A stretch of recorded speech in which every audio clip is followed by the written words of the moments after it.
Meu nome é Anselmo Ortega Boschi. Eu entrei no curso de Engenharia de Materiais em 1974 na Universidade Federal de São Carlos. O curso havia sido fundado em 1970, sendo que era o primeiro curso de Engenharia de Materiais da América Latina. Tá? É claro que eu não tinha muita ideia do que era engenharia de materiais. Na realidade, eu tinha um sonho, um ideal do que eu achava que deveria ser. Ao final do primeiro ano, eu estava completamente decepcionado, porque entrei no curso de engenharia, que eu achava que era um curso para fazer cientista, para fazer foguete, para fazer coisas extraordinárias, e na realidade estava estudando química, física, matemática e nada de engenharia. Ao retornar para o segundo ano, fui ao departamento e o primeiro professor que passou na frente, eu me ofereci para trabalhar no laboratório, sem bolsa, sem nada, e eu precisava fazer alguma coisa para ver o que era essa tal de engenharia de materiais. No caso, era o professor Egon, me recebeu muito bem, ele era da área de cerâmica, tá? E a partir daí eu comecei a fazer iniciação científica. Isso realmente mudou completamente a minha postura durante o curso, porque eu via no laboratório a prática que eu ia ver, a teoria depois nas aulas.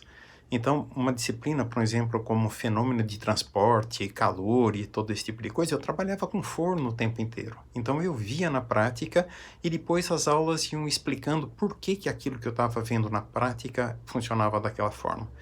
Isso era um estímulo muito grande. Eu fui como aluno de iniciação científica até o final do curso, me formei em 79, tá? E durante o último ano dentro do nosso curso, o aluno passa 6 meses trabalhando em uma indústria, que é um estágio, como se ele fosse um funcionário da própria indústria. Eu fiz estágio na Klabin, no Rio de Janeiro, era a maior indústria de fábrica de pisos de azulejos da América Latina e possivelmente do mundo na época. E o mais importante, era uma indústria verticalizada. Ela fazia tudo dentro dela.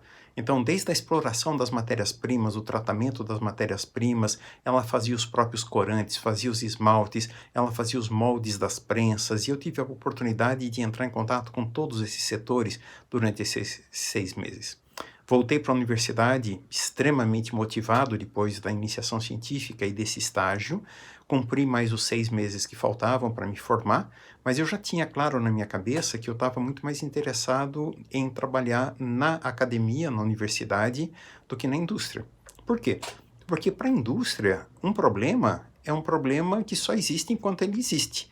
A hora que você resolve, ninguém quer saber por que que aquele problema existia e tudo. O pessoal, a bola para frente, o problema desapareceu, resolveu-se a si mesmo, tá? E isso era muito desestimulante para mim. Eu queria era entender por que que o problema tinha surgido, por que que ele tinha desaparecido, mas percebi que havia pouco espaço na indústria brasileira para esse tipo de coisa, na indústria cerâmica naquela época.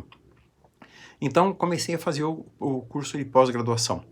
Para minha grande sorte, logo depois que eu comecei a pós-graduação, abriu uma vaga no departamento de engenharia de materiais e eu era o menos ruim. Dei sorte, tá? E acabei sendo contratado como professor do próprio departamento onde eu havia feito o curso.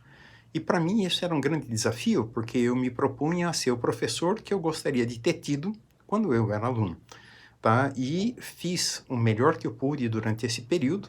Terminei o mestrado em 82, tá? E nessa época nós tínhamos um problema muito grande de aperfeiçoamento dos professores, porque sendo o único departamento de engenharia de materiais da América Latina, onde é que a gente ia aprimorar a nossa formação?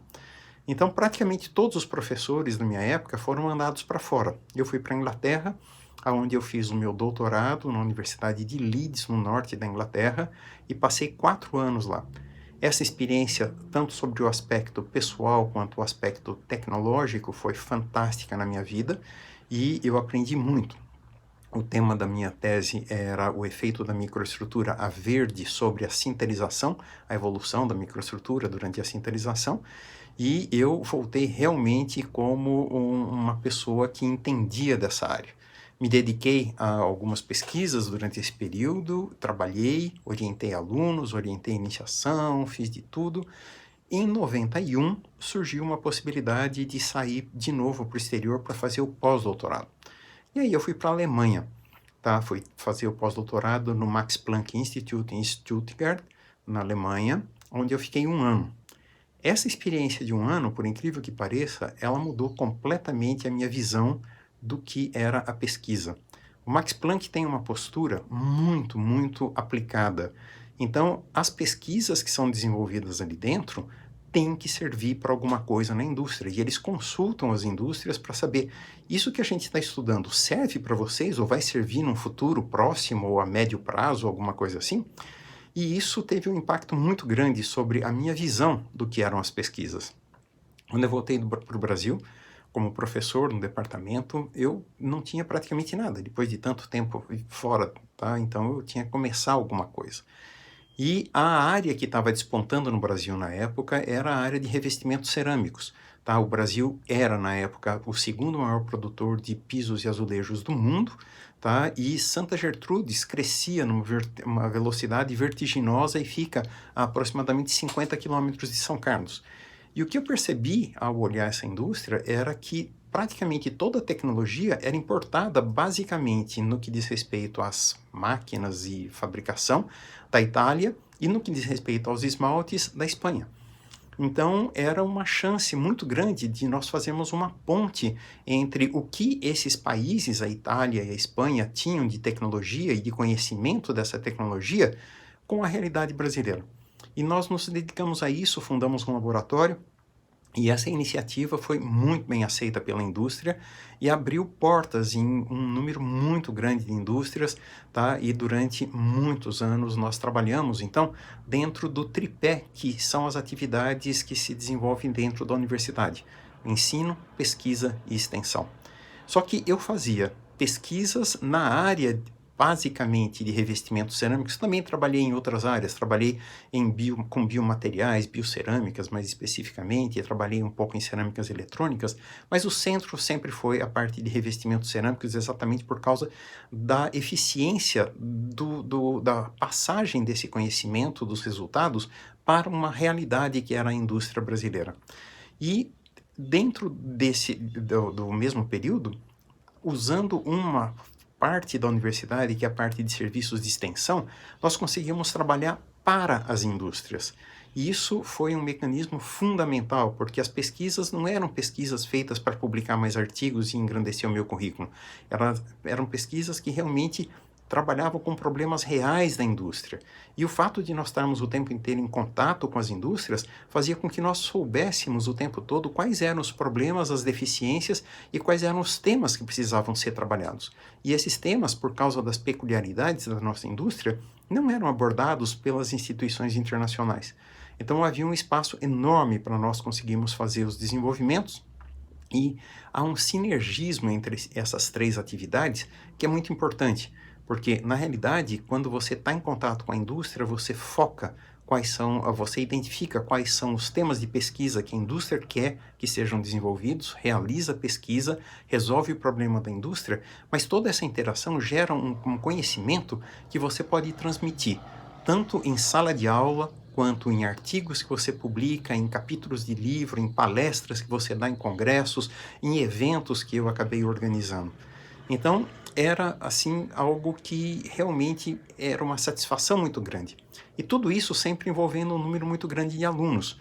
Então, sempre alunos desde iniciação científica até alunos de graduação, né, que estavam fazendo às vezes outras especializações, alunos de pós-graduação a nível de mestrado, de doutorado, de pós-doutorado.